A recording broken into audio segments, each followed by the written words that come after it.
চ্যানেলে উপস্থিত সকল শ্রোতাদের নমস্কার জানিয়ে আজকের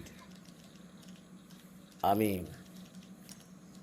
বাংলা সাহিত্যের একটি বিশেষ পর্ব রচনার প্রসঙ্গ নিয়ে আলোচনা করব।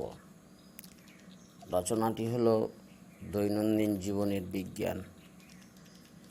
এই রচনাটি কয়েকটি পয়েন্ট সহকারে রচনার বিষয়বস্তু এখন আলোচনা করব। আপনারা পয়েন্টগুলো পরপর করে লিখে নেবেন। যাই হোক, রচনাটি এখন আলোচনা করছি। প্রথমে ভূমিকা। এই ভূমিকা অংশে লিখবে, প্রথমে ইনভাইটেড দিয়ে শুরু।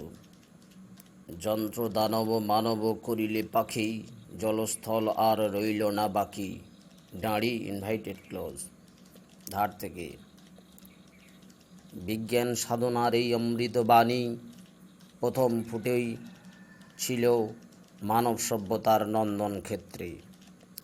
শিল্প সভ্যতার ক্রমবর্ধমান এগিয়ে চলার পরম পাথেও এই প্রাত্যহিক জীবনের বিজ্ঞান। সৃষ্টির আদিতেই মানব সভ্যতা যখন কুসংস্কার, অন্ধবিশ্বাস ও জড়তার তলানিতে নিমজ্জিত, ঠিক তখনই বিজ্ঞান সাধনার জোয়ার মানুষের সুখ ও স্বাচ্ছন্দ্যের আয়নায় নেমে এলো। বীরেন্দ্র চট্টোপাধ্যায়ের কথায়, ধর্ম কি সেদিন পেরেছিল বিজ্ঞানকে স্তব্ধ রেখেই পৃথিবীকেই সূর্যের চারিদিকে উঠবোস করাতে। দাঁড়ি ইনভাইটেড ক্লোজ।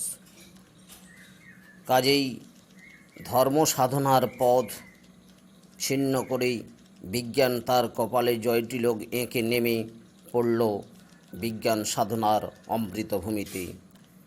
নেমে এলো আমাদের জীবনের প্রাত্যহিক সংসারেই শুরু হলো পথ পরিক্রমার জয়যাত্রা। দাঁড়িয়ে পরের পয়েন্ট, দৈনন্দিন জীবনের বিজ্ঞান। ওই পয়েন্টে আমাদের দৈনন্দিন জীবনেই টকবক শব্দেই এগিয়ে চলেছে বিজ্ঞানের জয়যাত্রা।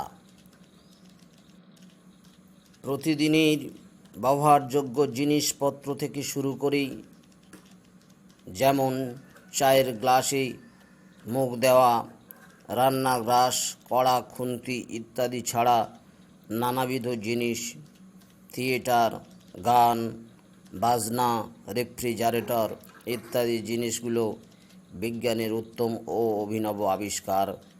তাই বলা যায়, science is the nature of invention.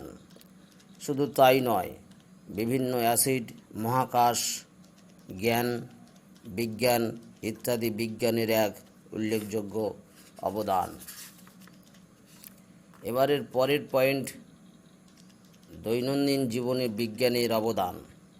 ওই পয়েন্টেই লিখবে, বিজ্ঞানের এক উত্তম আবিষ্কার হলো বিজ্ঞাপন। অজানাকে জানার, অচেনাকে চেনার এক উত্তম হাতিয়ার এই মাধ্যম। বিষ্ণুদের কথায়, একলা হয়ে দাঁড়িয়ে আছি তোমার জন্য গলির কোণে, ভাবি তোমার মুখ দেখাবো, মুখ ঢেকে যায় বিজ্ঞাপনেই।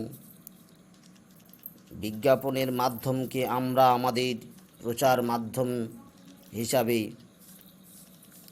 বাড়াই, জ্ঞানের পরিচয় দেই, অন্য স্থানের কথা জানতে পারি, যা বিজ্ঞানের মাধ্যমেই সম্ভব। পরের পয়েন্ট, বিজ্ঞান পরিবহন ব্যবস্থায়। ওই পয়েন্টটি, পরিবহন ইত্যাদি দৈনন্দিন ব্যবস্থায় বিজ্ঞান সাধনার এক উত্তম আবিষ্কার। প্রাত্যহিক যাতায়াতের জন্য পথ চলা মোটর গাড়ি, বাস, ট্রেন, ট্রাম, উড়োজাহাজ ইত্যাদি পরিবহন ব্যবস্থায় ও যোগাযোগ ব্যবস্থায় মাধ্যমগুলি বিজ্ঞানের অভিনব আবিষ্কার। বিজ্ঞানের এই মাধ্যমগুলির দ্বারা মানব সভ্যতায় বসবাসকারী মানুষের যেমন একদিকে মিটেছে চাহিদা, অন্যদিকে মিটেছে স্বপ্নের ভুবন রচনার বিগ্রহ। মানুষ তাই আজ বলতে শিখেছে, থাকবো নাকো বদ্ধ ঘরেই, দেখবো এবার জগৎটাকেই, কেমন করি ঘুরছে মানুষ যুগান্তরে ঘূর্ণি পাখি। পরের পয়েন্ট, সংবাদপত্র, দূরদর্শন ও চলচ্চিত্রে বিজ্ঞানের অবদান।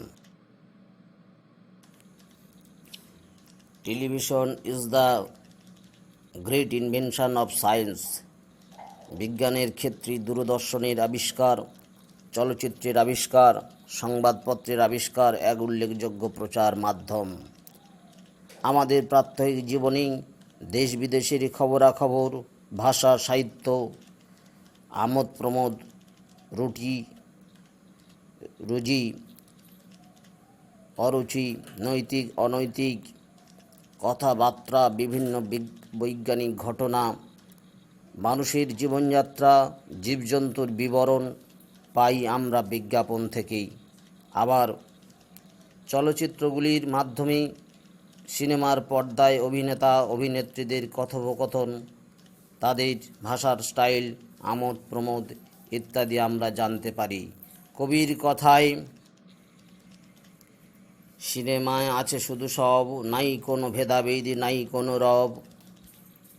পরের পয়েন্ট, বিজ্ঞান মানব সভ্যতার বিচিত্রতা।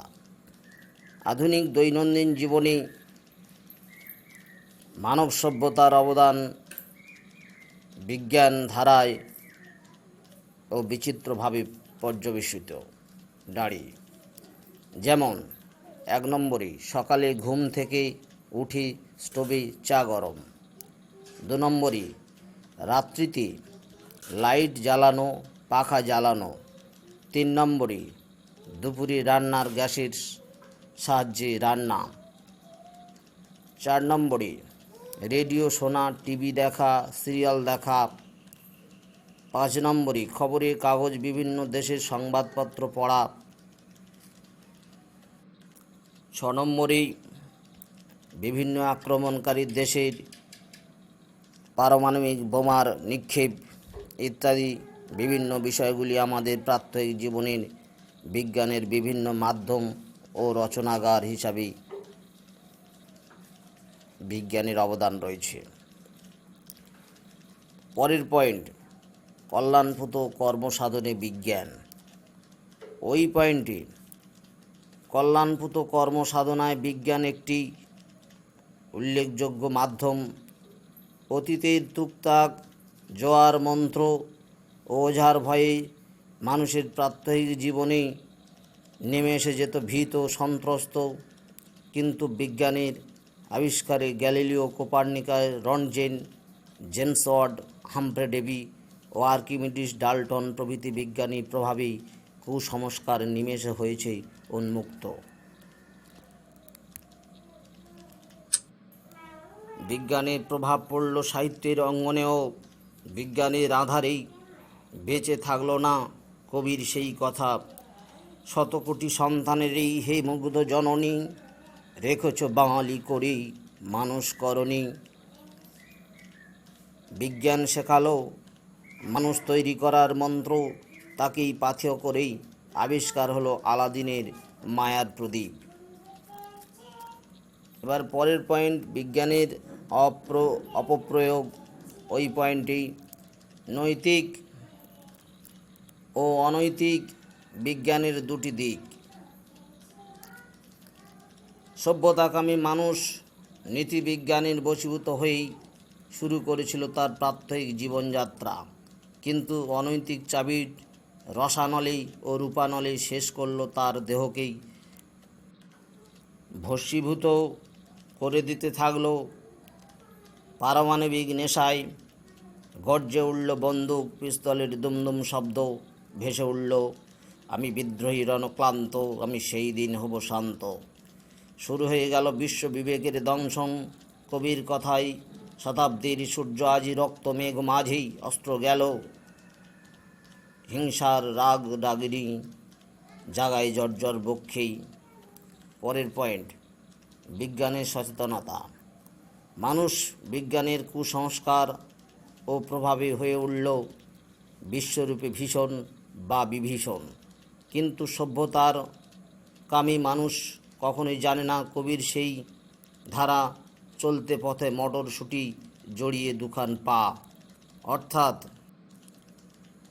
বিজ্ঞান মানুষের পা ছাড়ে না, মটরশুঁটির মতো জড়িয়ে ধরে সেও ভালোবাসতে চায়। মানুষ যদি তাকেই সুপ্রয়োজনে ব্যবহার করে তাহলে কোনো দিন সে খারাপ ফল দেবে না। সুতরাং বিজ্ঞানকেই হতে হবে প্রহরীর মতো সচেতন, তবে কুসংস্কারের অঙ্গীকারে নয়, দুর্নীতির পদাঘাতে নয়, হতে হবে মুক্ত মনের কল্পিত মানুষ হিসাবেই। সেখানে থাকবে না কোনো হিংসার দলাদলি। কবির ভাষায় দুঃখ যদি দিতে হয়, দাও তবে দয়াময় নিয়ে গিয়ে এমন ভুবনে। শেষের পয়েন্ট, বিজ্ঞানের জয়যাত্রা ও সুদূর প্রসারিতার ফলাবিচারে, ওই পয়েন্টে। কাজেই আর কথা নয়, সভ্যতাগামী মানুষকেই তিলে তিলে হয়েছে আয়ু ক্ষয়, তাই এগিয়ে চলতেই হবে বিজ্ঞানকেই অবলম্বন করেই, আর তাতেই হবেই জীবনের পরশুরাম। তবে তা হিংসার আকারে নয়, কল্যাণের ইঙ্গিতেই, কারুকার্যের দক্ষতায়। সেই সঙ্গে মনে রাখতে হবে দৈনন্দিন জীবনে বিজ্ঞান যা কিছু করেছে করবেই তা সুষ্ঠু, সচেতন ও সুন্দরভাবে। আমাদের সকলকেই শপথ নিতে হবে এই মন্ত্রেই চলে যাব, তবু যতক্ষণ দেহে আছে প্রাণ, প্রাণপণে সরাবো পৃথিবীর জঞ্জাল। এই বিশ্বকেই এই নবজাতকের কাছেই বাসযোগ্য করে যাব আমি, এ আমার দৃঢ় অঙ্গীকার। যাই হোক, আজকের আমাদের রচনাটি ছিল এই পর্যন্ত। রচনাটি সকল ছাত্রছাত্রী তারা লিখে রাখবে। নমস্কার।